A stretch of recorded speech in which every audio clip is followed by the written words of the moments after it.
helium fusion starts in the sun. It doesn't start gradually, it starts very rapidly in something called the helium flash, because as soon as a little bit of helium fusion begins, that increases the temperature of the core, and as the temperature goes up, that causes more and more helium fusion, and so you go from no fusion to a lot of fusion very rapidly, and so rapidly, in fact, that pressure briefly overcomes gravity there and puffs the core back up a little bit, and the star actually shrinks a touch.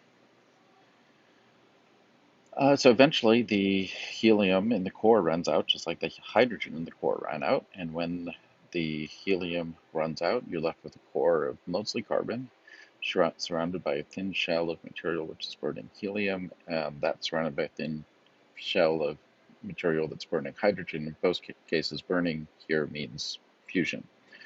A star like our sun, its core will never get hot enough to fuse carbon into something heavier. High mass stars will fuse carbon, and low mass stars, stars with just a little bit less mass than the sun, don't ever get to the point where they get a carbon core. They stop this whole process at helium. One thing about the helium burning is that it does not last very long compared to the main sequence. It's stable. The star is reasonably stable while it's helium burning, like it was stable on the main sequence.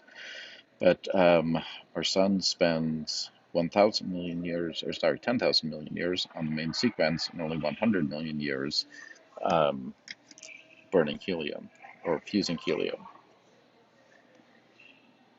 All right, so we've got a couple questions to answer next, so go ahead and answer those.